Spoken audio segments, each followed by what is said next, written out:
On the night the Duke of Ashbourne introduced his new fiancée to society, he did not send his wife away. He seated her at the very same table, in the very same chair she had occupied for 3 years, and told their assembled guests that she was merely a poor relation, one his family had taken in out of charity, with nowhere else in England to go. What none of them knew, not the guests, not the fiancé, not even the Duke himself, was that the woman he had just called a beggar held a secret that would end his engagement before the week was out, and it was not the secret anyone would have guessed. Candles burned in every sconce, their light catching on silver and crystal until the whole room seemed to shimmer. 200 guests had been invited, and nearly all of them had come, drawn less by the promise of good wine than by the rumor that had traveled through London for a fortnight. The Duke of Ashbourne was to announce his engagement. Elizabeth sat near the head of the long table in the chair that had been hers since her wedding day. She wore gray, as she had worn gray for months now, a color that drew no eyes and asked no questions. Her hands were folded in her lap. Her back was straight. To anyone watching, she looked like a woman waiting for supper to be served. She was, in fact, waiting for her own execution. The doors at the far end of the ballroom opened, and the murmur of 200 conversations died into a single held breath. The Duke entered first, tall and composed in his dark coat, his face arranged into the pleasant, practiced smile he wore for occasions such as this. On his arm was a young woman in ivory silk, her hair dressed with pearls, her chin lifted in the manner of someone who had been told many times that she was beautiful.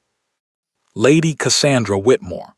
Elizabeth had heard the name whispered in drawing rooms for weeks. She had not expected to meet her tonight. She had certainly not expected to meet her here, at this table in this chair. The Duke led Cassandra the length of the room, past bowing gentlemen and curtsying ladies, until he stopped directly before the seat beside Elizabeth's own. He pulled it out for her himself, a small courtesy that made several matrons sigh with approval, and only then did his eyes flick briefly to his wife. "Lady Cassandra," he said, his voice carrying easily across the now silent room, "allow me to introduce a member of my household, a distant relation of my late father's, kept on here out of Christian charity, as she has nowhere else to go." He did not say her name. A ripple moved through the guests, not loud, but Elizabeth heard it all the same, the small intake of breath from 100 throats, the whisper that would become a story by morning and a scandal by the following week. She felt the weight of every eye in the room turn to her, waiting to see her weep or flee or protest. She did none of these things.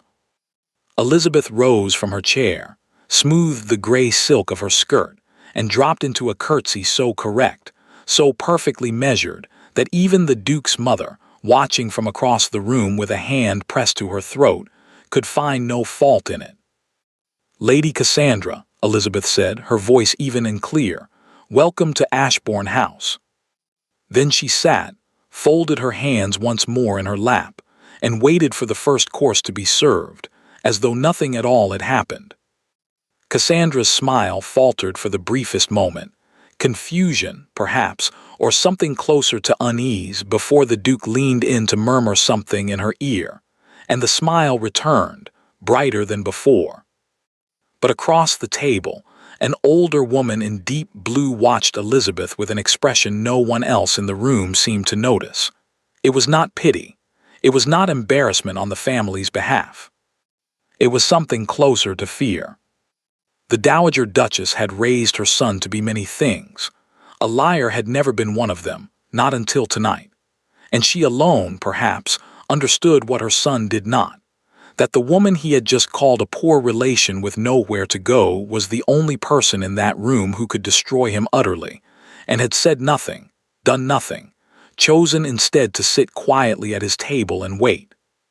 The question the Dowager could not answer, as the soup was carried in and the orchestra began to play, was simple. Wait for what? The soup had been cleared, and the fish course carried in before Elizabeth allowed herself to think of that first morning. It had been 3 years since she had come to Ashbourne House as a bride, and she remembered the carriage ride from her father's estate more clearly than she remembered most days since. She had been 19. The Duke had been a stranger to her then, a name attached to a title, a man she had met exactly twice before the wedding, once at a dinner arranged by her father, and once more at the altar of St. George's, where he had placed a ring on her finger with hands that did not tremble at all. It had not been a love match. Everyone had known that, including Elizabeth. Her father's estate was old but poor, mortgaged twice over and bleeding money from a roof that needed replacing and land that had not turned a proper profit in a decade. The Duke of Ashbourne needed a wife of good blood and quiet manners, and had, by all accounts, very little interest in courtship. It had taken her father exactly one meeting to secure the match, and Elizabeth had gone to her wedding with the calm resignation of a woman who understood precisely what was being asked of her, and precisely what she stood to gain from agreeing. Security, a title, a house with a roof that did not leak. She had not expected kindness, and for the first year she had not received much of it. The Duke was polite in the manner of a man addressing a business partner, attentive to her comfort, careful of her reputation, entirely absent from her days. He rode out each morning and returned each evening and spoke to her over dinner about matters of no particular consequence, and Elizabeth had told herself, in the quiet of her own rooms, that this was simply what marriage among people of their kind looked like. She had seen enough of it in other households to know she was not owed more. And then slowly, without either of them quite marking the moment it began, something had shifted. It was small things at first. He began seeking her out in the library in the evenings, claiming he required her opinion on some letter or account, though she suspected even then that he required no such thing. He remembered, without being told, that she disliked the taste of Madeira and always saw to it that sherry was poured for her instead. Once, riding together through the eastern fields, he had laughed, genuinely laughed, at something she had said, a sound she had not known he was capable of making, and she had gone back to the house that evening with her chest strangely tight, unable to name the feeling and unwilling to examine it too closely. By the second year, she had stopped telling herself it was merely what marriage looked like. By the second year, she had begun, cautiously, to hope. It was in the autumn of that second year that the letters began. She noticed them before she understood them, a change in the Duke's correspondence, letters arriving under seal that he read alone in his study and did not mention over dinner, a new tightness around his eyes when his secretary brought the Morning Post. She asked him once lightly whether anything troubled him, and he had smiled and told her it was nothing, only a state business, and she had believed him, because she had no reason then not to. She had reason now. Across the table, the Duke was leaning toward Cassandra, pointing out some acquaintance among the guests, and Elizabeth watched the easy, practiced charm of it and thought of how differently he had once looked at her, not with performance, but with something that had felt, at the time, unbearably real.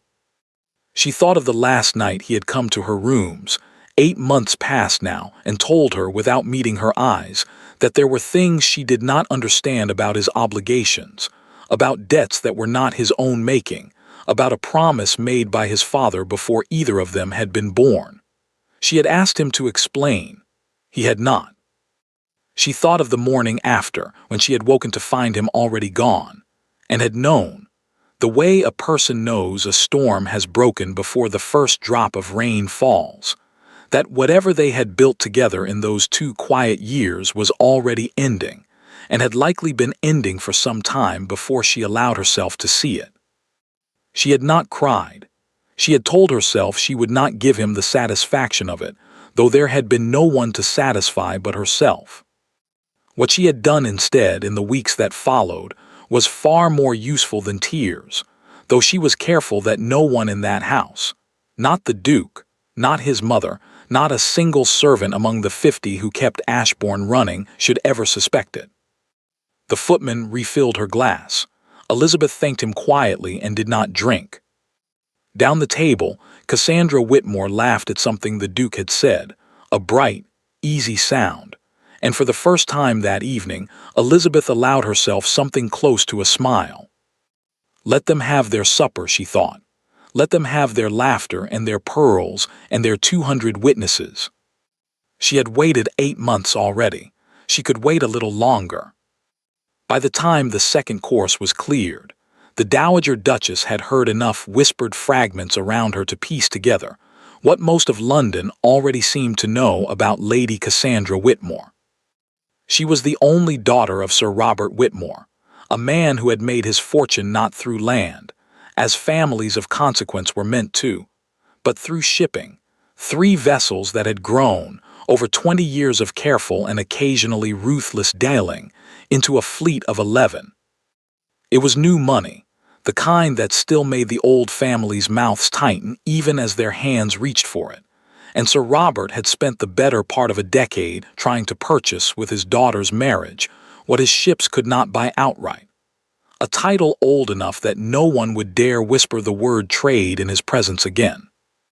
The Dowager had met him only once, at a dinner some months past, and had disliked him within the first quarter hour, not for his money, which she cared nothing for, but for the way he had looked at her son across the table, the way a man looks at a ledger he intends to balance in his own favor. She had not known then that her son was already looking back with the same calculation. It was her nephew, a young man with more gossip than sense, who had finally told her what she suspected but had not wanted to confirm. The Duke owed Sir Robert Whitmore a considerable sum. Not gaming debts. Her son had never had the stomach for cards, but something older and more complicated, a debt inherited from his own father, the late Duke, who had borrowed heavily against the estate in his final years and left the accounts in a state his son had spent 3 years quietly, desperately trying to set right. Sir Robert held the paper on nearly a third of it. And Sir Robert, it seemed, had made his terms plain.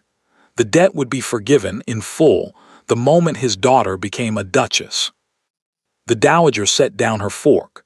Across the table, her son was refilling Cassandra's glass with his own hand, the picture of a man besotted, and she wondered, not for the first time that evening, how much of it was true feeling and how much was a performance staged for an audience that included his own mother.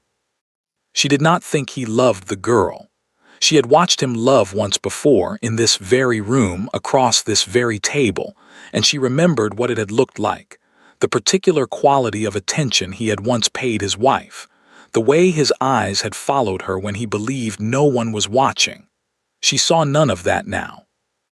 What she saw instead was a man executing a transaction with practiced grace, smiling at the correct moments, laughing at the correct moments, a performance so smooth that only someone who had seen the real thing could recognize its absence. But knowing this changed nothing. A debt was a debt, and the estate, the house, the land, the name that 7 generations of Ashbournes had carried before her son, could not survive its calling in. Whatever cruelty her son had shown tonight, whatever bargain he had struck with his own conscience to justify it, the Dowager understood with the particular clarity of a woman who had managed a great house for 30 years, that he believed he had no choice at all. Which meant someone else would have to find one for him. She looked again at Elizabeth, seated so quietly in her gray silk, accepting a plate of fish she would not eat, and thought of the conversation they had shared 4 months past. A conversation the Dowager had not fully understood at the time, conducted in Elizabeth's private sitting room with the door closed and the maid dismissed, in which her son's wife had asked her, with unusual precision, several questions about the exact wording of the late Duke's will, and the particular terms of the marriage settlement drawn up on her own wedding day, and whether the Dowager happened to recall the name of the solicitor who had witnessed it. At the time, the Dowager had assumed it was simple anxiety. A wife, sensing her husband's affections cooling, seeking to understand what protection she might have. She was beginning to suspect it had been something else entirely. "You're very quiet tonight, Mother." The Duke had turned toward her, his public smile still in place, though something flickered behind his eyes that might have been guilt, had he permitted himself such a thing in front of 200 witnesses. "I am simply admiring the table," the Dowager said. "It is not every night one watches a man discard 3 years of his life over the fish course." His smile did not move, but his knuckles, she noted, went white around the stem of his glass. "You don't understand the position I am in."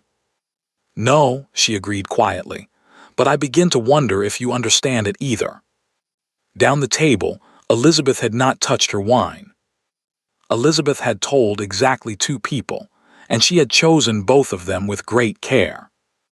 The first had been Dr. Hartley, the family physician, who had attended the Ashbourne household for 11 years and had delivered the last 2 Ashbourne children before their untimely deaths in infancy, a grief the family did not speak of, but which Elizabeth had come to understand quite well in her years at the house. He had examined her in the strictest confidence, 6 weeks past now, in the small parlor off her private rooms, and had confirmed what she had already suspected from the particular exhaustion that had settled into her bones, and the way certain smells had begun to turn her stomach without warning. She was, by his careful estimation, some 3 months along. "Does His Grace know?" the doctor had asked, folding his instruments away with the practiced discretion of a man who had kept a great many secrets in his career, and intended to keep this one as well. "No," Elizabeth had said, "and he will not until I judge the moment right." Dr. Hartley had not questioned her further. He had simply nodded, as though this were the most reasonable request in the world, and Elizabeth had understood, in that small silence, that he already knew more of the household's troubles than he had ever let on, the cooling of the marriage, the sealed letters, the particular grief a wife carries when she watches her husband become a stranger by degrees. The second person she had told was the Dowager Duchess, though told asterisk was perhaps too generous a word for what had actually occurred. She had asked, instead, a series of careful questions about the marriage settlement and the late Duke's will, questions that revealed nothing outright but which a sharp-eyed woman might, in time, begin to assemble into something resembling the truth. The Dowager had not asked directly whether Elizabeth was with child, but she had looked at her once, with an expression that suggested the possibility had already occurred to her, and had said nothing more on the matter, which Elizabeth had taken, correctly, as a kind of alliance. She had not told the Duke, because the Duke, for the past 8 months, had made himself very difficult to tell anything to. Now, seated beside his new fiancée at a table he had once shared with her alone, Elizabeth pressed one hand flat against her stomach beneath the folds of her napkin, where no one could see it, and felt the small, stubborn flutter of movement that had begun only in the past fortnight. "He does not know," she thought, watching him laugh at something Cassandra had said. "He stood before 200 people tonight and called me a beggar with nowhere to go, and he does not know that his own child is sitting 3 feet from him, waiting to be acknowledged." It was not tenderness that kept the secret sealed in her chest. She was honest enough with herself to admit that. It was strategy, the same cold, careful strategy that had sent her to Dr. Hartley in confidence, and to the Dowager with careful questions, and 4 months past, to a solicitor in London whose name she would not have spoken aloud in this room for anything. A child changed matters. A child, particularly a son, changed matters enormously, to the estate, to the succession, to whatever careful arrangement Sir Robert Whitmore believed he was purchasing with his daughter's hand. She did not yet know whether to announce it as a shield or hold it as a blade, and until she did, she intended to say nothing at all, to anyone, least of all the man now pouring wine for a woman who did not know she was dining across from his wife, his unborn child, and a secret larger than either. The fish course was cleared. The Duke rose, tapping his glass gently with a knife, and the room settled once more into silence, anticipating the announcement they had all come to hear. Elizabeth kept her hand pressed lightly to her stomach, and waited. The Duke's knife rang softly against crystal, and 200 conversations died at once. He stood at the head of the table with the easy confidence of a man who had rehearsed this moment, his hand resting lightly on the back of Cassandra's chair, and Elizabeth watched him draw breath to speak with the same detached attention she might have given a play she had already read the ending of. "Friends," he began, "family, I know many of you have waited with great patience to hear what I have gathered you here tonight to say." A ripple of polite laughter. Somewhere down the table, Sir Robert Whitmore leaned forward in his chair, his face bright with a satisfaction he did not trouble himself to hide. "It is my great honor," the Duke continued, "to announce my engagement to Lady Cassandra Whitmore, whose grace and goodness have brought a light to Ashbourne House that I confess it has lacked for some time." The room erupted applause, calls of congratulation, the particular warm noise of a society delighted to have its rumors confirmed. Elizabeth clapped along with the rest of them, her expression composed, and if anyone at that table noted that the Duke had not once glanced toward his own wife while making the announcement, they were too well-mannered or too eager for the wine that followed to remark upon it aloud. It was only later, when the guests had risen from the table and drifted toward the ballroom floor for dancing, that the whispers Elizabeth had been expecting all evening finally found her directly. "My dear Lady Ashbourne," Mrs. A. Pemberton Hale, a woman whose gift for gossip had made her both feared and indispensable in every drawing-room in London, arrived at Elizabeth's elbow with the particular swiftness of a vulture that had spotted something dying. "How are you bearing up? I confess I hardly know what to say. It is most irregular." "I am quite well, Mrs. Pemberton Hale. Thank you for asking." Of course, of course." The woman's eyes glittered with an eagerness she made no real effort to disguise. "Though I must say, the way His Grace introduced you tonight, a poor relation, was it? I had understood you to be his wife *. She let the word sit, waiting to see what it might dislodge. "His Grace has his reasons for how he chooses to speak of me," Elizabeth said, and offered nothing further, and had the small satisfaction of watching Mrs. Pemberton Hale's face fall in disappointment before she was drawn away by someone else eager for a fresher scandal. She was not the only one. Over the course of the next hour, as the orchestra played and couples turned about the floor, Elizabeth felt the particular, specific cruelty of a society deciding, in real time, who among its members still deserved acknowledgement. Ladies she had dined with a dozen times found sudden urgent business at the far end of the room when she approached. A gentleman who had once asked her to dance at her own wedding breakfast now bowed stiffly and excused himself before she had finished returning his greeting. It was not open insult, nothing so crude as that. It was simply absence, a slow and deliberate withdrawal, the particular violence of people who had decided she was no longer worth the risk of association. She bore it as she had borne everything else that evening, with a straight back and a composed face, and if her chest ached with something sharper than she allowed herself to name, she gave no one in that ballroom the satisfaction of seeing it. It was the dowager who found her first, drawing her gently by the arm into an alcove half hidden by a large arrangement of hothouse flowers, away from the worst of the watching eyes. "You are enduring this remarkably well," the dowager said quietly, "for a woman who has just been called a beggar in front of half of London. What would you have me do instead? Weep, faint, give them a scene to carry home in their carriages?" Elizabeth kept her voice low, even though something in it had gone brittle at the edges. "They would enjoy that a great deal more than my silence, I think." "They would." The dowager's eyes moved briefly toward the dance floor, where her son was leading Cassandra through the steps of a quadrille with practiced grace. "But silence has its own cost, my dear. I have watched you pay it all evening." Elizabeth said nothing. "I do not know everything you are holding," the dowager continued, her voice dropping further still, barely audible above the music. "I have my suspicions, and I confess I have had them for some months now. But I will tell you this, whatever you are waiting for, whatever moment you believe has not yet arrived, you are stronger than you believe yourself to be, child. Stronger than my son believes you to be, which I begin to think may prove his very great mistake. For the first time all evening, Elizabeth's composure wavered not into tears, but into something rawer, a brief unguarded flash of the exhaustion she had carried alone for 8 months. I am so tired, Your Grace. I know. The Dowager pressed her hand briefly, warmly.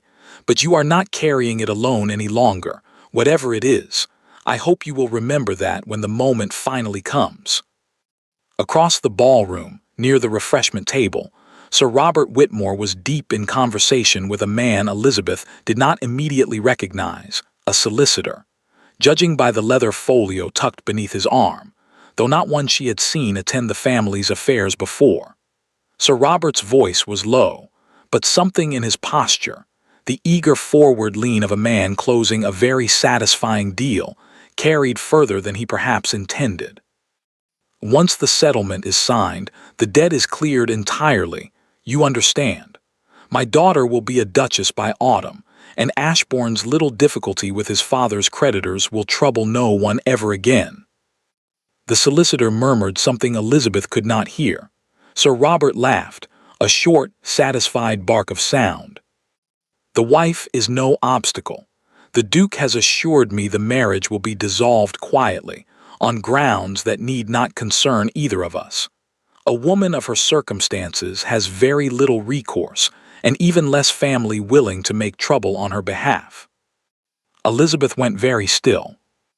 Beside her, the Dowager had heard it too. Her hand tightened around Elizabeth's arm, hard enough to bruise. He means to have it annulled, the Dowager said quietly, the color draining from her face. Or worse, set aside entirely, and quietly enough that no one asks too many questions. He can try, Elizabeth said, and something in her voice had changed, not louder, not sharper, but colder, settled, the sound of a woman who had spent 8 months preparing for precisely this moment, and had just been handed by Sir Robert Whitmore's own careless tongue, the final piece she had been waiting for. Elizabeth, I have very little recourse, Sir Robert says. She turned to face the Dowager fully now, and there was something in her expression the older woman had not seen since the earliest days of the marriage, before grief and neglect had worn it smooth. He is about to discover how mistaken he is. Across the room, the quadrille ended. The Duke bowed to Cassandra, and the guests applauded once more, and no one, not the Duke, not Cassandra, not Sir Robert counting his soon-to-be-forgiven debts by the refreshment table, noticed the quiet, dangerous calm that had settled over the woman in gray standing half-hidden among the hothouse flowers. The Duke did not sleep that night, though the house had long since gone quiet around him. He sat alone in his study long after the last carriage had rolled away down the drive. The candles burned low, a glass of brandy untouched at his elbow, and stared at the ledgers spread across his desk as though they might, if he looked long enough, rearrange themselves into numbers he could bear to live with. They did not. He had gone over the accounts 100 times in the past 3 years, ever since his father's death had handed him not only a title, but a debt so vast and so carefully hidden that it had taken his own solicitor the better part of a year simply to untangle its full extent. His father had borrowed against everything: the London house, the northern estates, even a portion of the entailed land itself, through means the Duke still did not fully understand and suspected bordered on the illegal. He had done it quietly, over decades, always certain that some scheme or investment would recover the losses before anyone noticed, and he had died before any such recovery came, leaving his son a title with nothing beneath it but debt and the crumbling appearance of wealth. The Duke had spent 3 years trying to solve it honestly. He had sold what could be sold without drawing notice: jewelry from the family vault that no one thought to ask after, a hunting lodge in Scotland his father had rarely used, shares in ventures that had never paid what they promised. He had cut expenses in ways he prayed Elizabeth had not noticed, though he suspected, from the careful economy she had begun practicing in the household accounts without ever being asked, that she had noticed everything and said nothing, which was somehow worse. None of it had been enough. The debt was too large, the creditors too patient, circling like men who understood precisely how much a title was worth and precisely how long they could wait to collect on it. And then Sir Robert Whitmore had come to him 4 months past, in this very study, with an offer so plainly transactional that the Duke had nearly thrown him out for the insult of it. "Marry my daughter, and the debt your father left you dies with the wedding contract. Refuse, and I call in every note I hold, and you may explain to the House of Lords how the Duke of Ashbourne came to lose his family's seat over his father's gambling." He had refused at first. He remembered that clearly, the particular fury of it, the way he had ordered Sir Robert from the house and told him, in terms considerably less polite than a duke was meant to use, precisely where he could take his offer. But refusal had a cost too, and over the following weeks, sitting alone with the ledgers late into the night, he had begun to understand exactly what that cost would be. Not merely his own ruin. He might have borne that in some private, stubborn corner of himself, if it had been his alone to bear.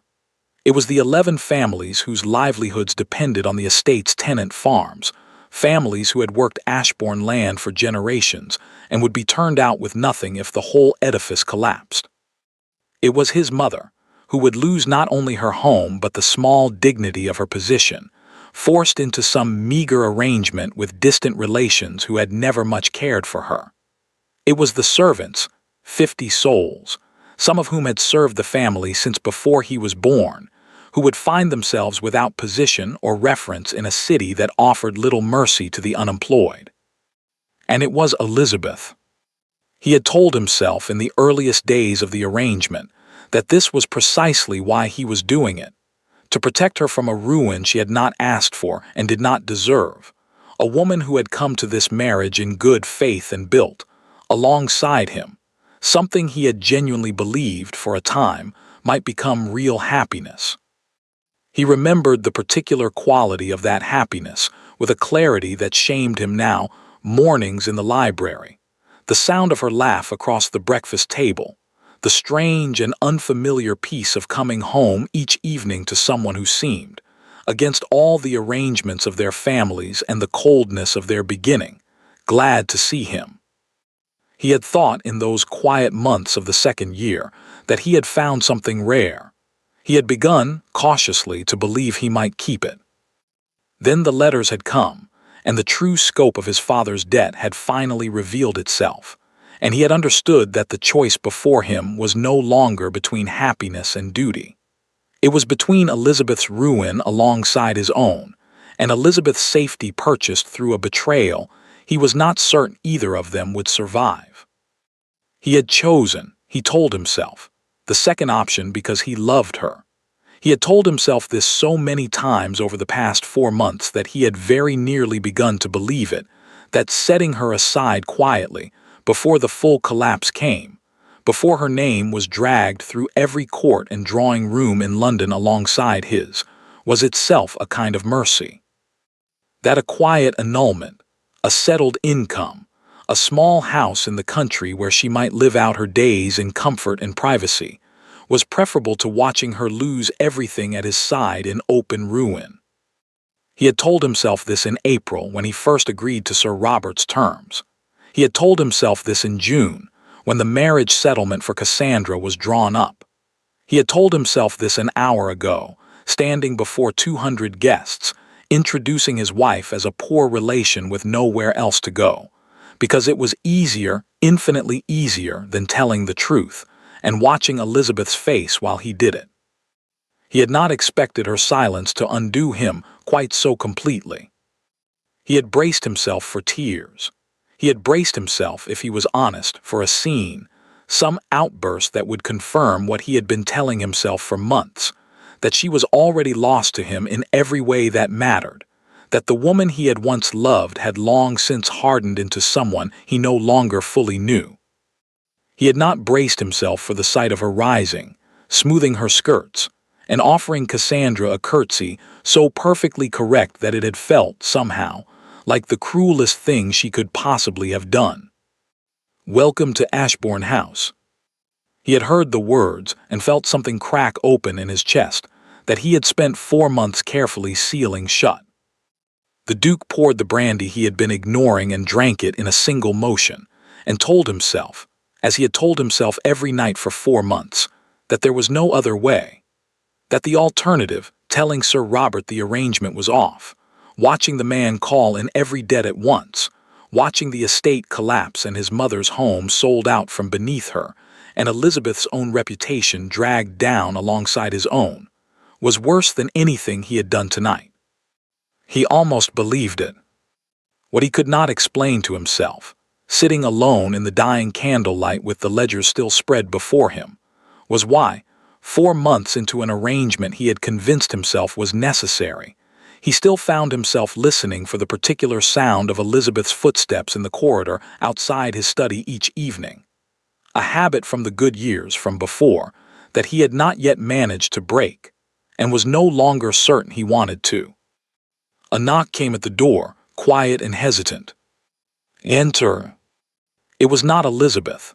It was his valet, Mr. Ferris, a man who had served him since boyhood and knew better than most when to speak and when to remain silent.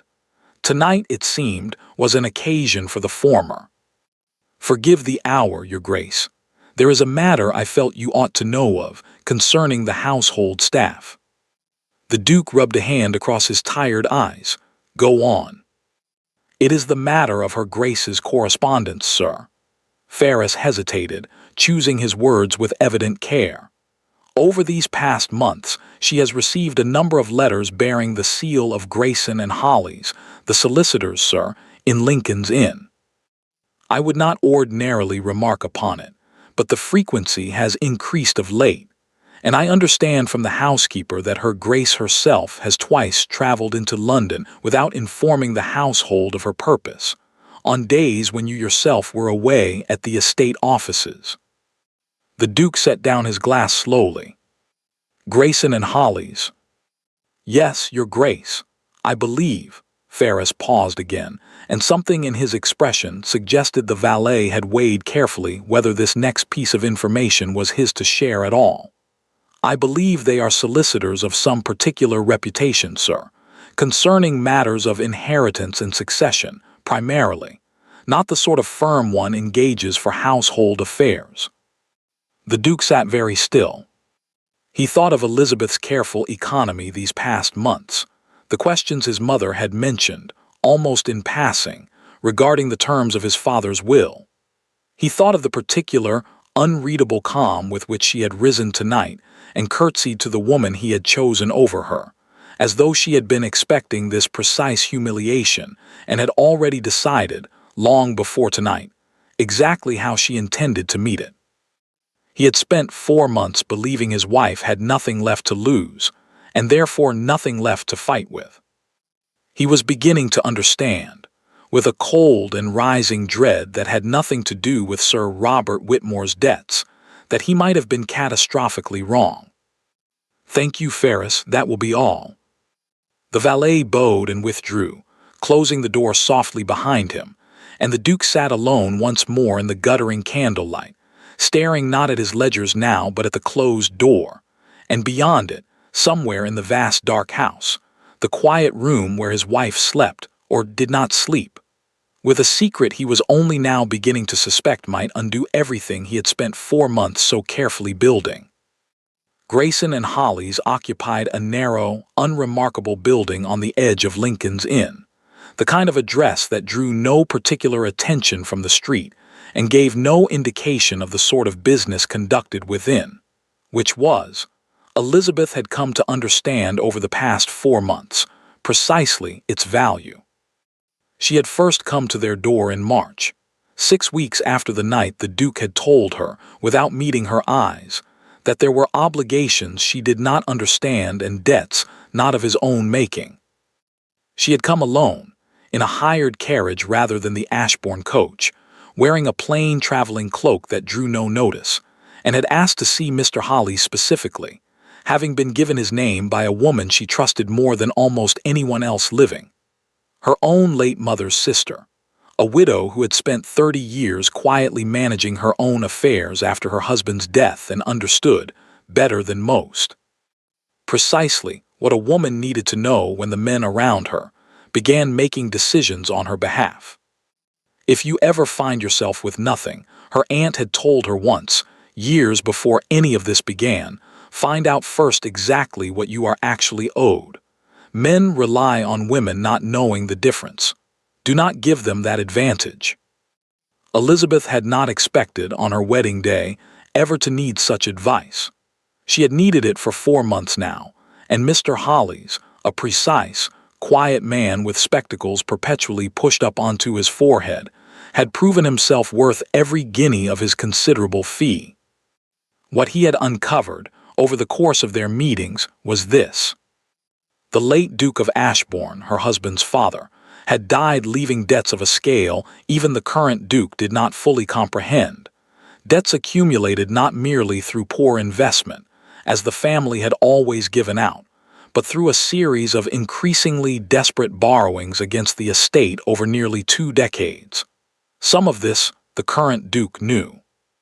What he did not know, what Mr. Hollis had discovered only after considerable and expensive digging through records at Chancery and correspondence, obtained through channels Elizabeth had chosen not to inquire too closely into, was the precise nature of one particular loan, taken some 11 years before the old Duke's death, secured not against Ashbourne land at all, but against a smaller property entirely, a modest estate in Hertfordshire named Fenwick Hall, held at the time in the name of a distant cousin who had since died without issue.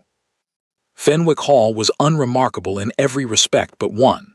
It came by an old and largely forgotten entail dating back 3 generations, with a secondary title, a barony, minor and long dormant that passed not through the male line exclusively, as the dukedom did, but through whichever heir held Fenwick Hall itself, male or female, provided they could establish direct descent.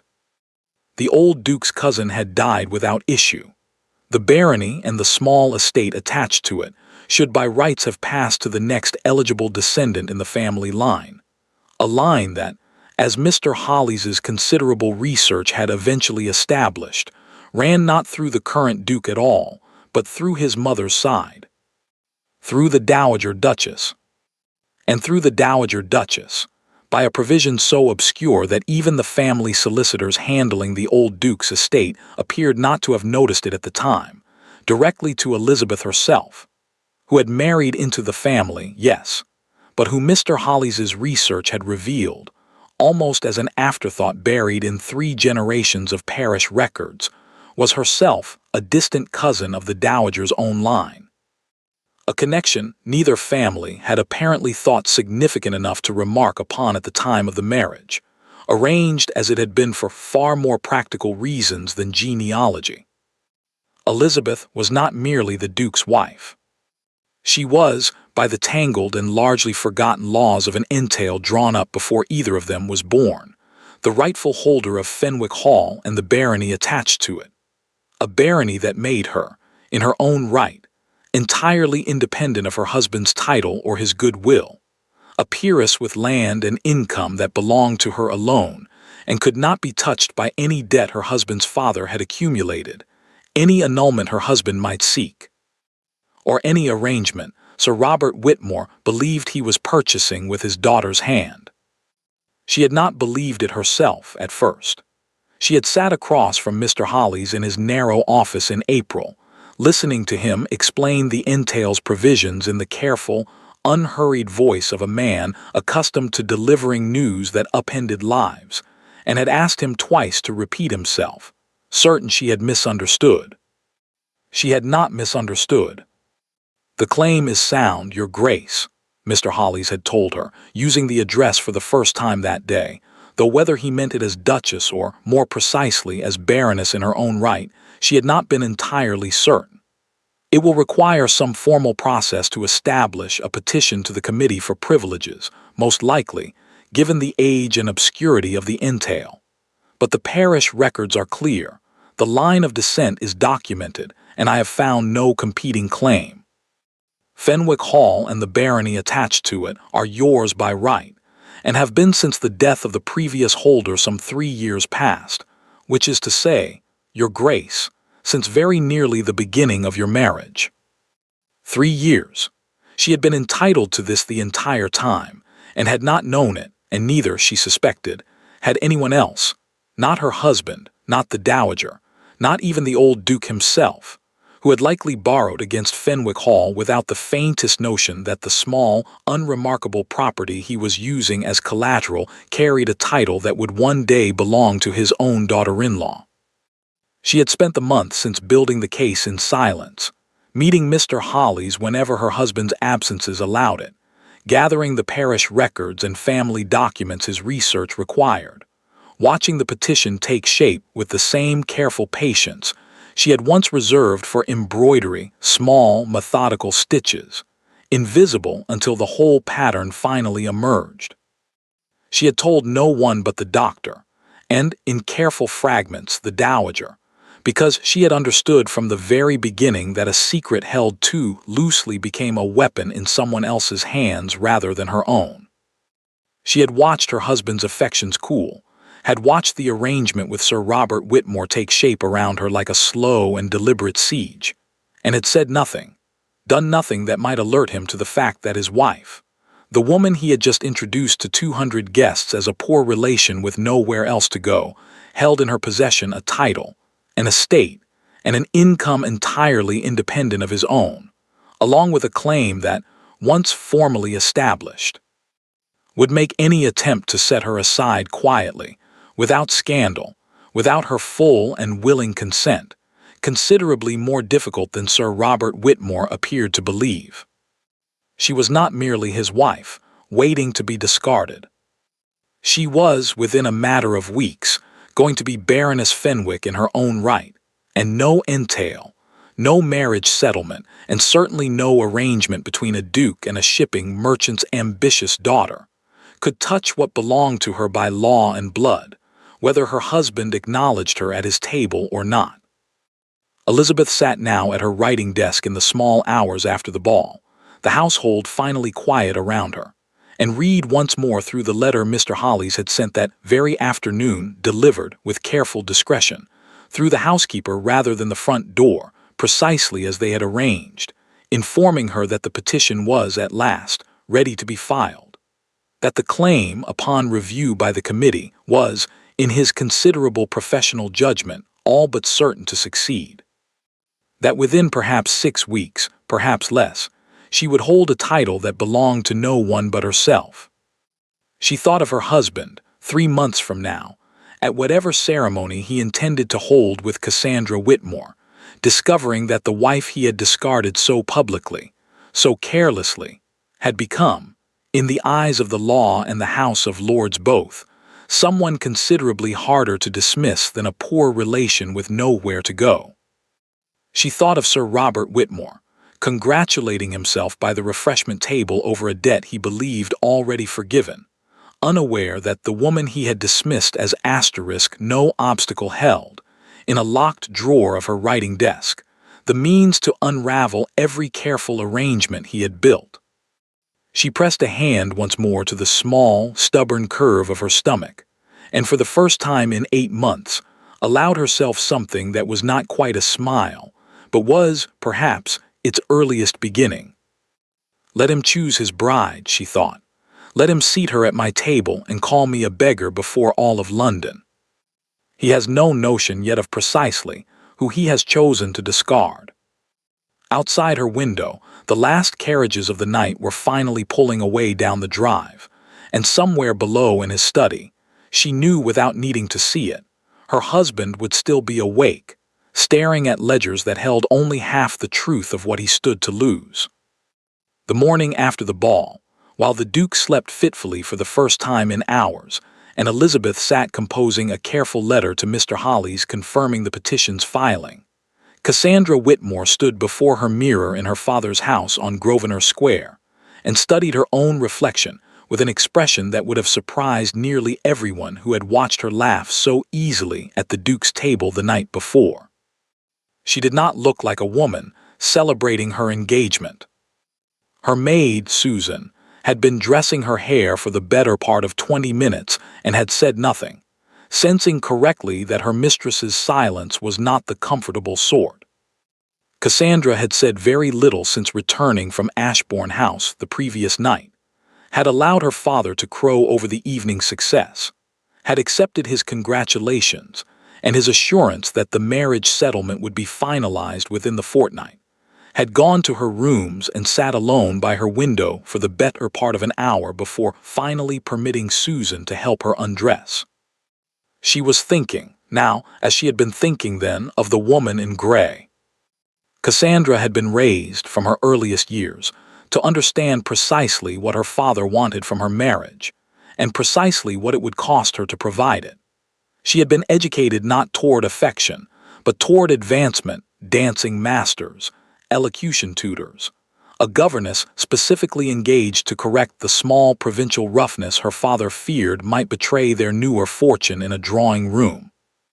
She had understood, by the time she was 15, that she would marry not for love but for a title, and that her father's ships, however vast his fleet had grown, would never entirely wash the smell of trade from the family name unless a daughter of his carried it into the peerage. She had accepted this the way she accepted most things her father decided, without particular enthusiasm, but without meaningful resistance either. The Duke of Ashbourne was handsome enough, courteous enough, evidently desperate enough for her father's money to make the arrangement proceed with unusual speed. She had told herself in the weeks leading up to last night's ball that she might, in time, come to feel something for him.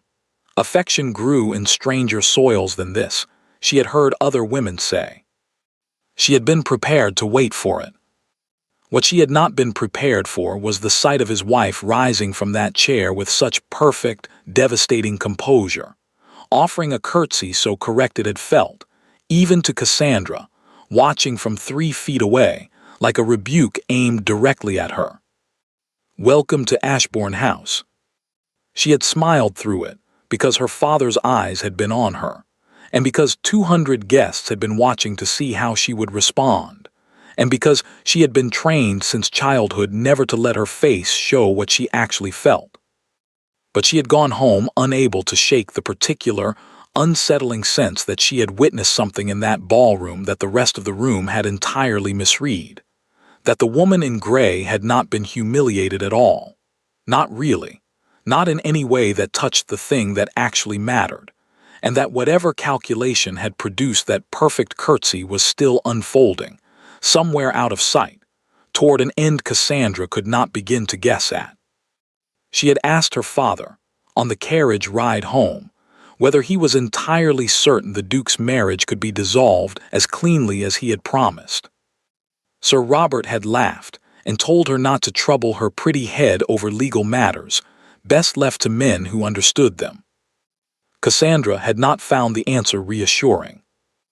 Now, 3 days later, sitting in the morning room while her father reviewed correspondence from his shipping offices, she found herself watching him with a new and uncomfortable attentiveness.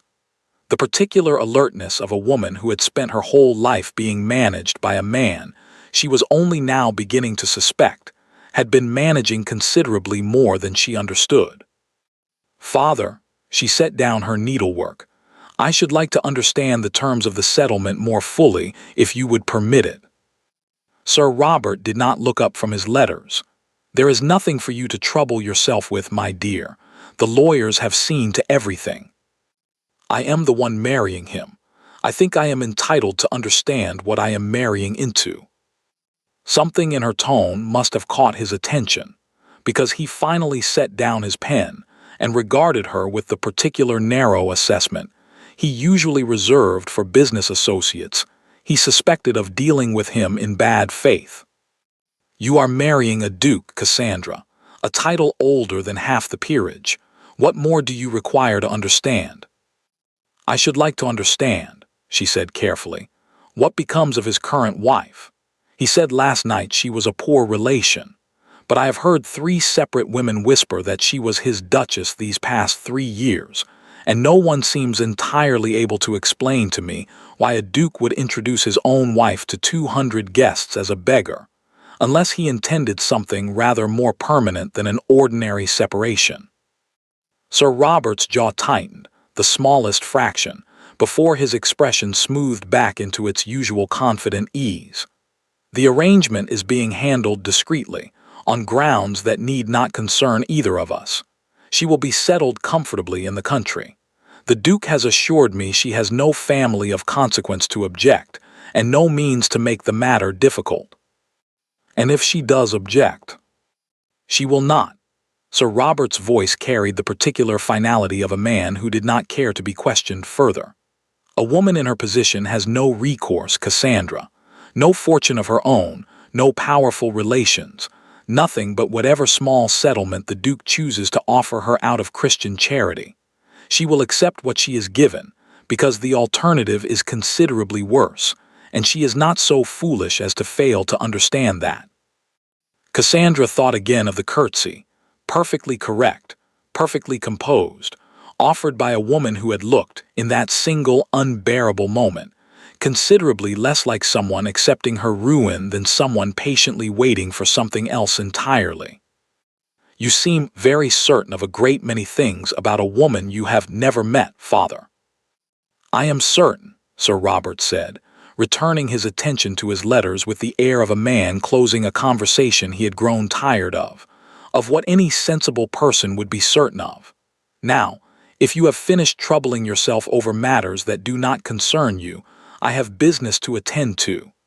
The settlement papers will be ready within the week, and I should like this marriage concluded before autumn. Cassandra picked up her needlework again, but her hands did not move, and long after her father had left the room for his study, she sat turning over, again and again, the particular confidence with which he had dismissed a woman he had never troubled himself to meet. A confidence that felt, the more she examined it, considerably less like certainty, and considerably more like a man refusing to consider the possibility that he might be wrong. She was still sitting there an hour later when Susan returned with the afternoon post, among which was a note, unsigned, delivered by a boy who had not waited for a reply, containing a single line written in an unfamiliar hand. Before you marry him, ask your father what he knows of Fenwick Hall. Cassandra read it twice, and then a third time, and felt something cold settle low in her stomach that had nothing to do with the summer heat. She did not know what Fenwick Hall was. She intended, before the day was finished, to find out, and she intended this time to ask someone other than her father. That evening, in the study at Ashbourne House, the Duke sat across from his mother for the first uncomfortable conversation either of them had attempted since the night of the ball. You knew, he said without preamble, the moment the door was closed. You knew about the solicitors. You have known for months and said nothing to me. I suspected, the Dowager corrected him calmly, settling into the chair opposite his desk with the unhurried composure of a woman who had raised him and was not remotely intimidated by his temper, however finely bred it was. I did not know with any certainty until quite recently, and even now I know considerably less than Elizabeth does herself. She has not confided in me fully, and I have not pressed her, because I did not believe it was my confidence to demand. She is my wife.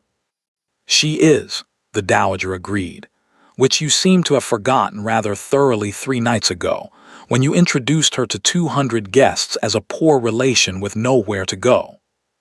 The Duke's jaw tightened, but he said nothing, because there was nothing to say that would not sound, even to his own ears, like the excuse he had been offering himself for months. I did what was necessary. You did what was easiest, the Dowager said, not unkindly but without softening the words either. There is a difference, William, though I understand you have not permitted yourself to see it.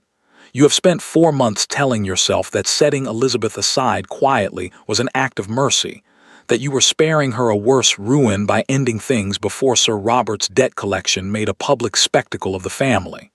I understood that reasoning, even if I did not agree with it. But you did not spare her anything 3 nights ago.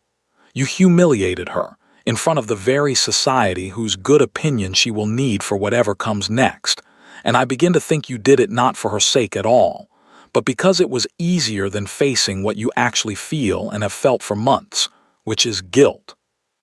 The Duke said nothing for a long moment, staring down at the ledgers still spread across his desk, the numbers that had governed every decision he had made for the past 4 months, and had somehow, in the telling, come to matter a great deal less than they had a week ago. "What do you know," he said finally, "of Fenwick Hall?"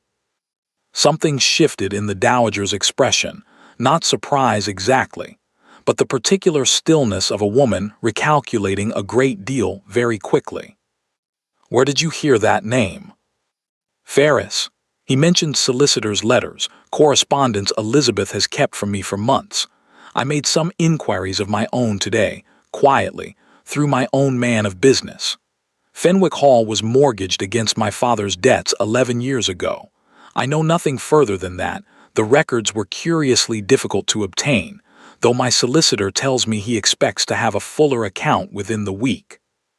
He looked up at his mother, and there was something almost pleading in his expression now, the last remnants of the composed, calculating man who had stood at that table 3 nights before entirely stripped away. "Mother, what is Elizabeth doing?" The Dowager was quiet for a long moment, weighing Elizabeth's trust against her son's evident and genuine fear, before she finally answered. "I do not know the whole of it," she said carefully. "But I begin to suspect, William, that you have spent 4 months believing your wife had nothing left to lose, and have built every decision of these past months upon that belief.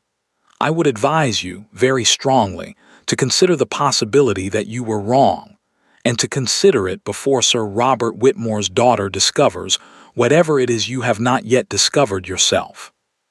The letter from the Committee for Privileges arrived at Ashbourne House on a Thursday morning, addressed not to the Duke, but to Elizabeth directly, and it was Elizabeth herself who broke the seal in the privacy of her sitting room, alone, exactly as she had planned this moment for months. She read it twice to be certain she had understood it correctly. The petition had been reviewed.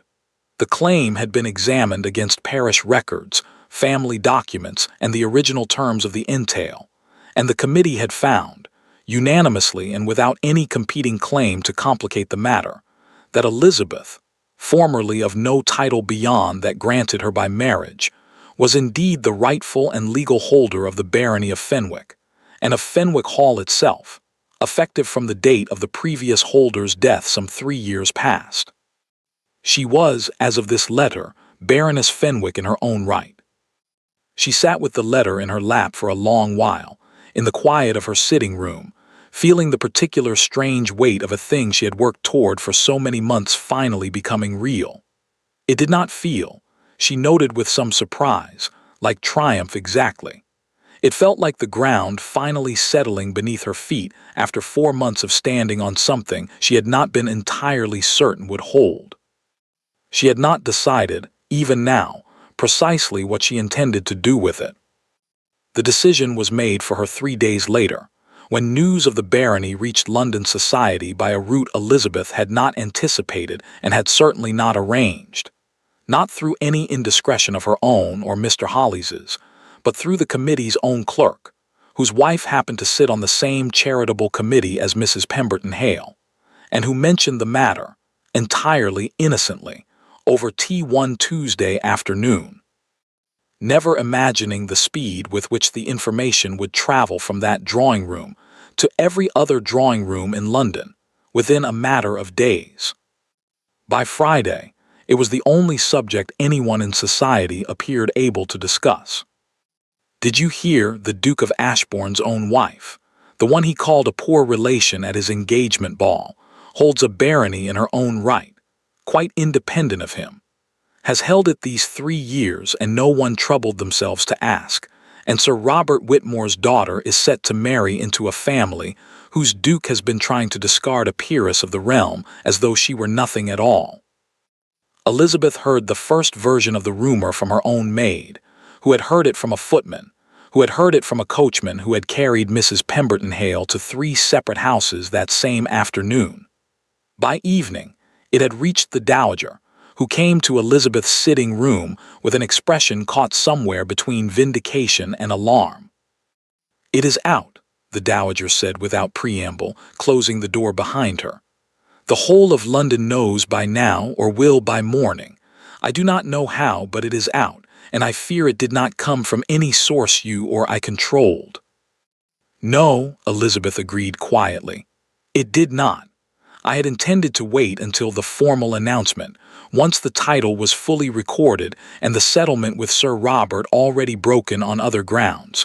This is earlier than I planned." "Does it matter?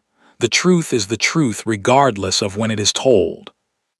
"It matters a great deal," Elizabeth said, rising from her chair and moving to the window, where she could see, even now, the beginnings of what appeared to be a small crowd of curious onlookers gathering at a discreet distance from the gates of Ashbourne House, drawn by rumor the way rumor always drew a crowd in a city with nothing better to occupy its attention.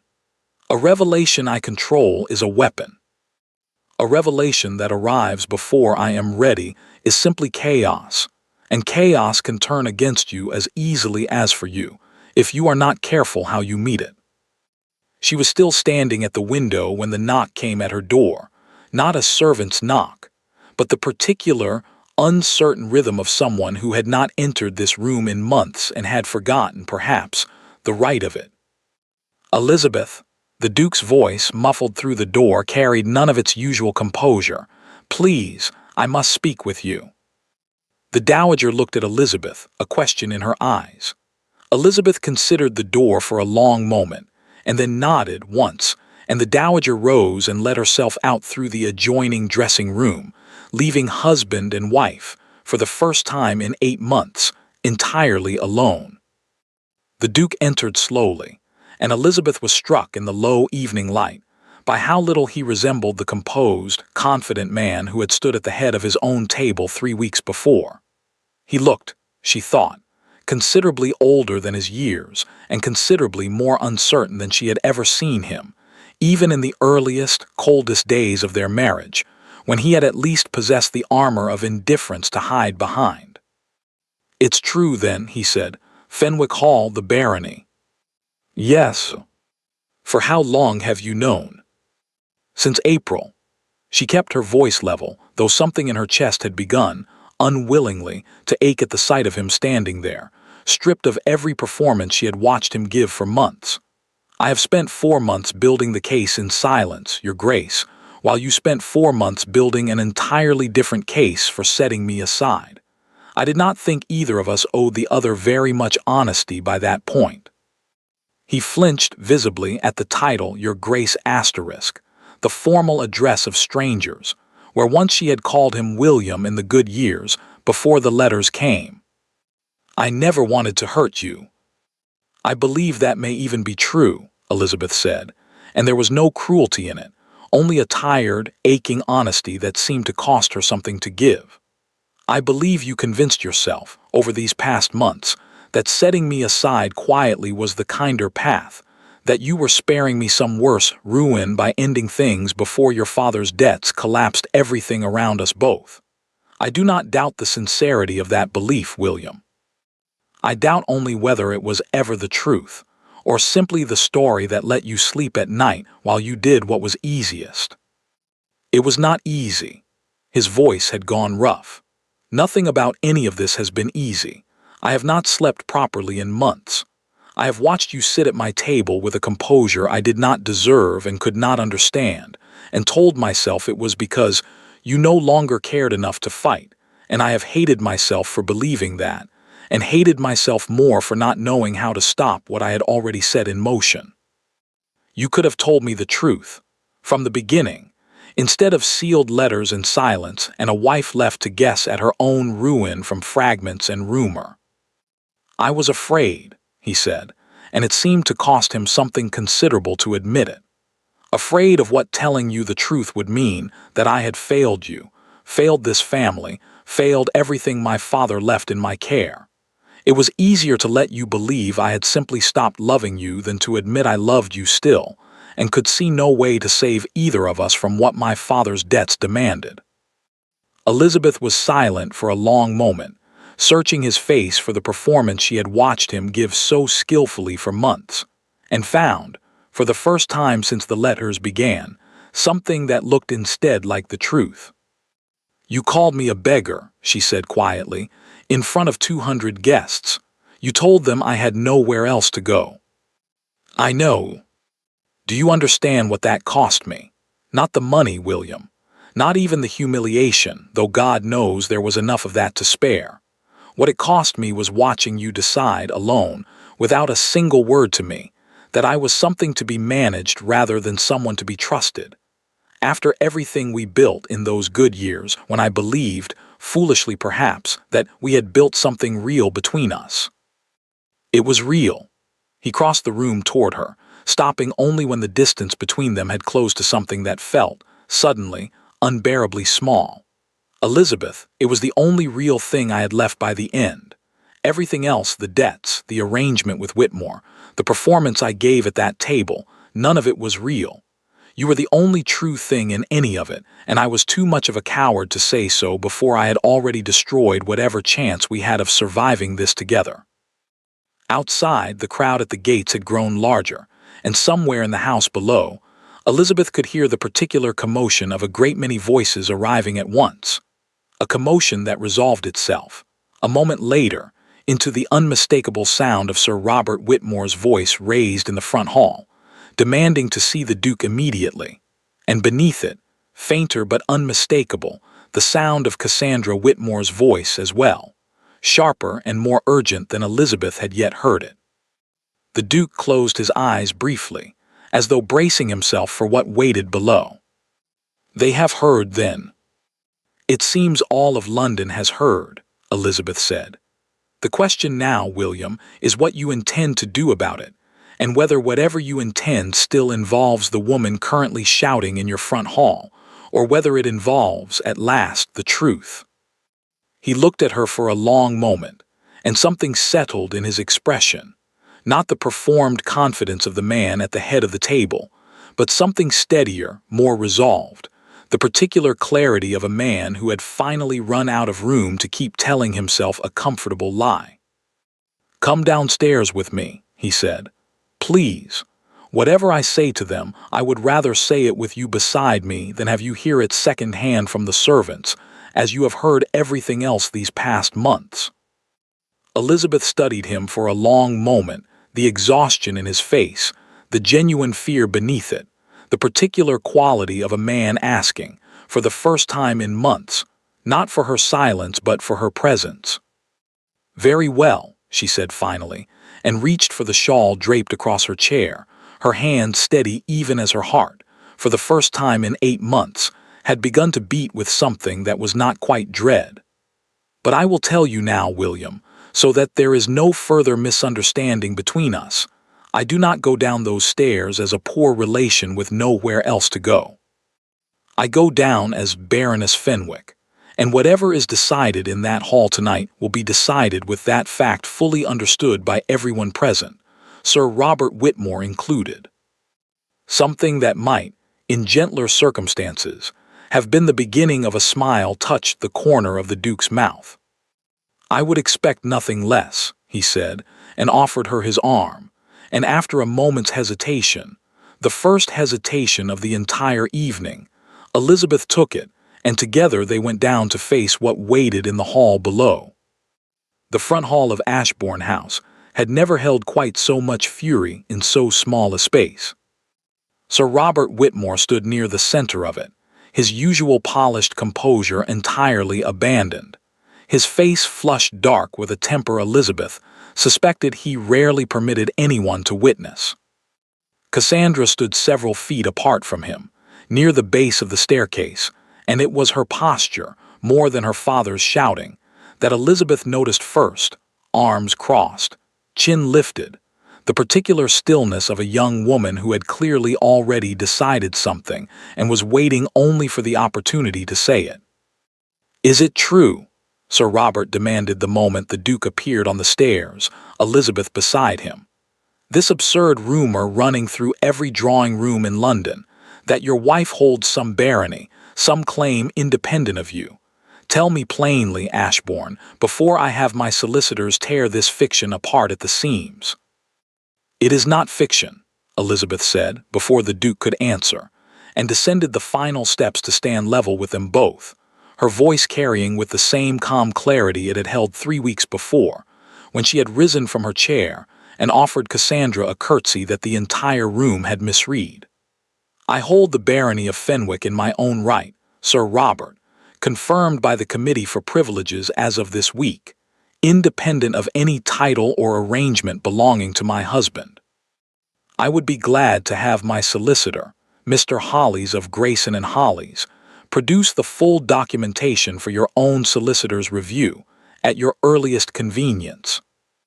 Sir Robert's jaw worked silently for a moment, the color in his face deepening further. "This changes nothing. Whatever title you have acquired through some obscure legal accident does not alter the settlement between my daughter and the Duke, nor does it alter the debt his father." "It alters a great deal, actually." This from the Duke, whose voice had steadied considerably since the study, the last traces of the exhausted, uncertain man from upstairs settling into something firmer, more resolved. "The debt my father incurred was secured, in part, against Fenwick Hall itself, a property that belonged, as it turns out, not to my family's discretion at all, but to my wife's rightful inheritance for these past 3 years. I have spent this afternoon with my own solicitor confirming precisely what that means, Sir Robert, and I will tell you plainly. A debt secured against property that was never legally within my father's power to mortgage is a debt considerably weaker than you have led me to believe these past 4 months. You would need years to untangle such a claim in Chancery." "Perhaps," the Duke agreed.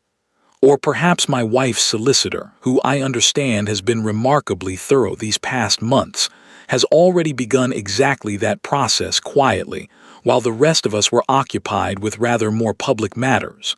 Is that not so, Elizabeth?" Elizabeth allowed herself, for the first time in the front hall, something close to a smile. "Mr. Hollies filed the necessary petition some weeks ago, in fact. I anticipated this conversation might eventually become necessary."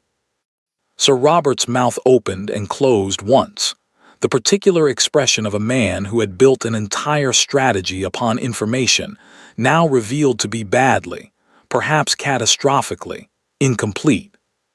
It was Cassandra who spoke next, stepping forward from her place near the stairs, her voice steady despite the tension crackling through the hall around her. "Father, I should like to say something, if I may, before this goes any further." "Cassandra, this is not the moment." "It is precisely the moment." She turned to face him fully, and Elizabeth saw in the set of the young woman's shoulders something she had not expected to see from Sir Robert Whitmore's daughter, a genuine, hard-won resolve. "I received a note 3 days ago, Father, suggesting I ask you what you knew of Fenwick Hall. I did not understand it at the time. I understand it now. You knew, didn't you? Not the whole of it, perhaps, but enough. Enough to know there was risk in this arrangement you never troubled yourself to share with me, because you judged it easier to let me marry into a family whose finances you did not fully understand than to risk the match falling through." "I judged it," Sir Robert said tightly, "in your best interest." "You judged it in your own," Cassandra said, and there was no cruelty in it, only a flat, tired honesty. "You have judged everything in your own interest for as long as I can remember, Father, and called it love for want of a better word. I do not think I wish to marry a man whose own wife he introduced to society as a beggar, whatever debt it might have settled.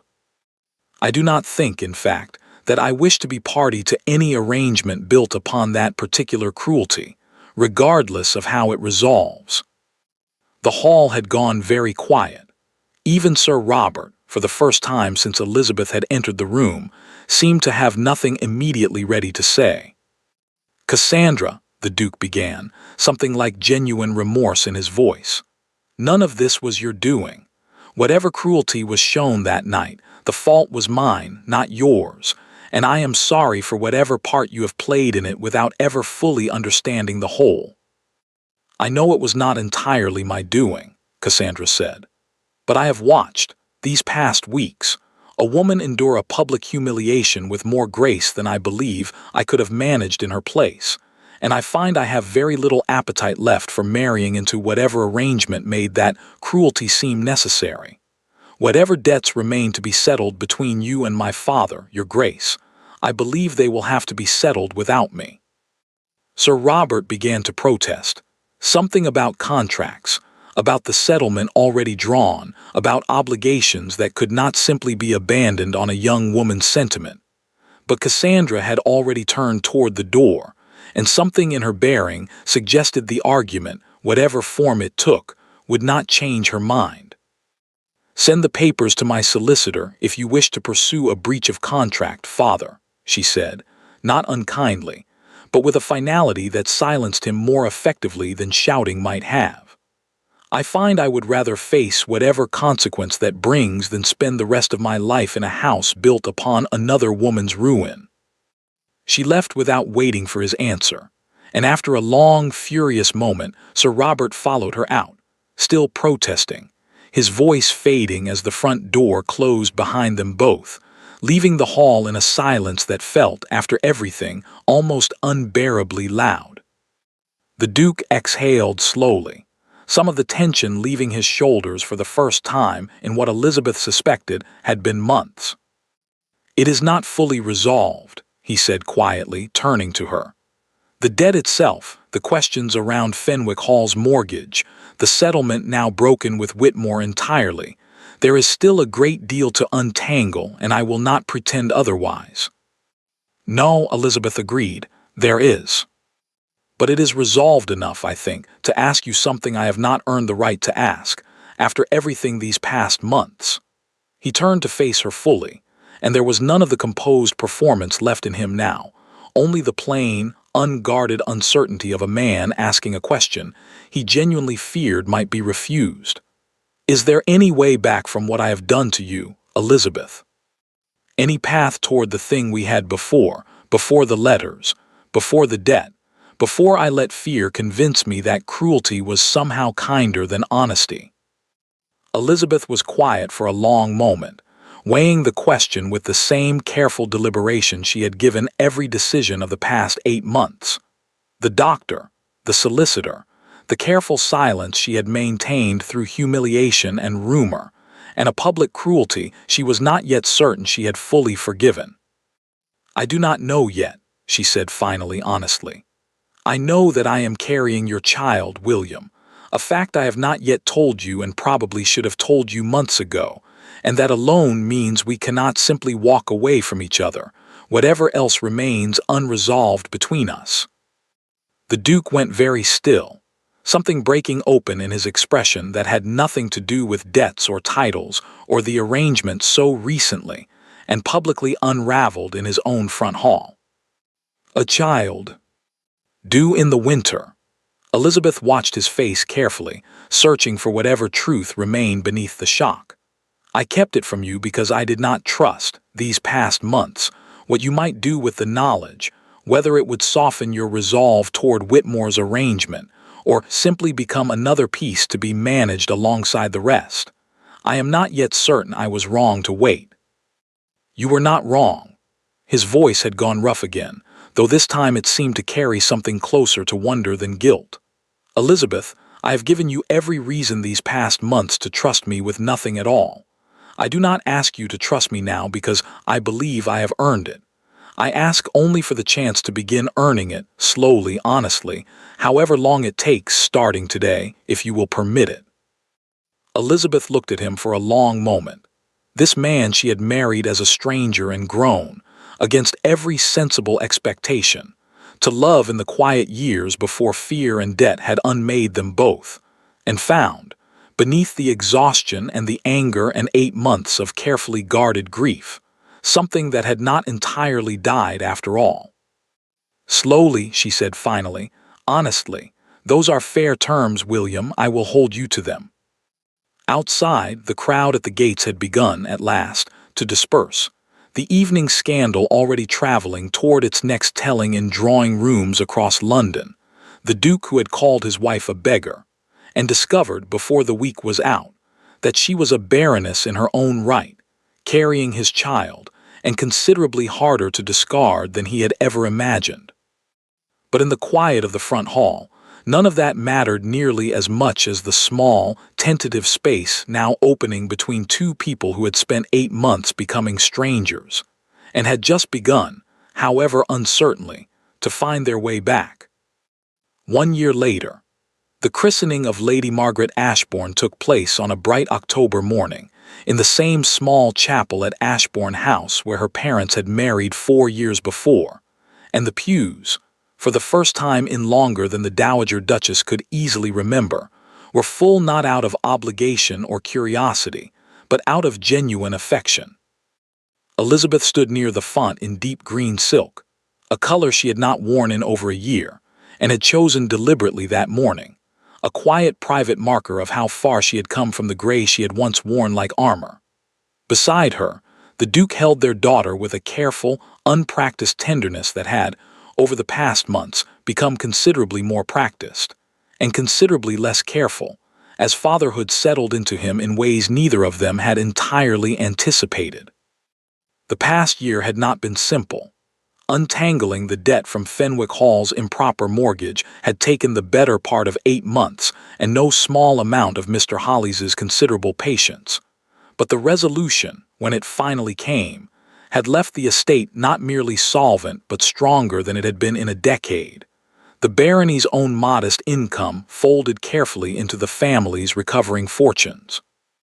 Sir Robert Whitmore had pursued his breach of contract suit against the Duke for a time, with predictable bluster, before quietly abandoning it when it became clear that no court in England was inclined to side with a man attempting to punish a duke for the crime of not marrying his daughter after the true circumstances of the arrangement became known.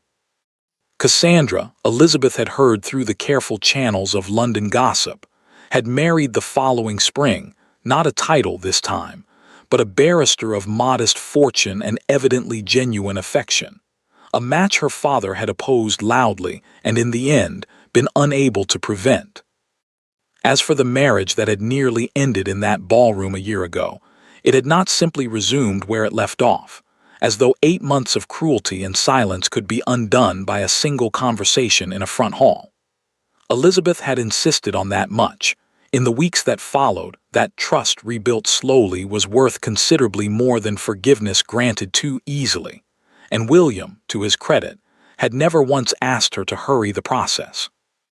There had been difficult conversations in the months since, evenings when old wounds surfaced unexpectedly, mornings when Elizabeth had watched him leave for London and felt, despite everything, the small flicker of the old fear before reminding herself, deliberately, that the letters he carried now were shared openly between them, read aloud over breakfast rather than sealed away in a locked drawer. It had been enough. Not perfect. She had stopped expecting perfect somewhere in the long months of that difficult, necessary rebuilding, but enough, and real, in a way she had once feared they had lost entirely. The vicar completed the small ceremony, and little Margaret, remarkably tolerant of the proceedings for an infant of 6 weeks, opened her eyes briefly to survey the gathered congregation with the solemn, unimpressed expression infants seem to reserve especially for christenings, before settling back into sleep against her father's shoulder. Afterward, in the receiving line that formed outside the chapel, the Dowager Duchess found Elizabeth's hand and held it a moment longer than strict courtesy required. "You did remarkably well, you know," the Dowager said quietly, "in that ballroom a year ago. I have thought of it often since, how easily it might have gone differently had you been a different sort of woman." "I did what I judged necessary," Elizabeth said. "I am not certain it was courage, exactly. It felt, at the time, more like the only ground left to stand on." "Perhaps," the Dowager smiled, the particular warm smile she had begun offering more freely since the household's troubles finally settled. But I have known a great many women who, offered that same ground, would have chosen to weep instead of curtsy, and would have lost considerably more for the choosing. Whatever you call it, my dear, this family owes you a debt we shall never fully repay." Elizabeth looked past her, to where William stood near the chapel steps, laughing at something his old friend Lord Pemberton had said, their daughter still sleeping soundly against his shoulder, and felt something settle in her chest that she had not permitted herself to feel fully, perhaps, in all the long months of building her quiet case against a ruin that had never, in the end, arrived. "I think," she said, "the debt was never so one-sided as you suggest, Your Grace. We built our way back to this together in the end, however badly we each stumbled along the way." The last of the guests departed as the afternoon light began to lengthen across the grounds of Ashbourne House, and Elizabeth, Baroness Fenwick in her own right and Duchess of Ashbourne by a marriage that had nearly broken and had instead, against every reasonable expectation, mended itself into something stronger than before, walked out into the garden with her husband and their daughter, into a life neither of them had believed, a year before, they would ever find their way back to. London would talk of the scandal for years to come, the Duke who had called his wife a beggar, and the Baroness who had said nothing, and waited, and won. But within the walls of Ashbourne House itself, it had long since ceased to be a scandal at all. It had simply become, at last, the story of how they began again. Thank you for listening to the story all the way to the end. Please tell us which city you're watching from and what the story made you feel. Don't forget to subscribe so you won't miss new stories.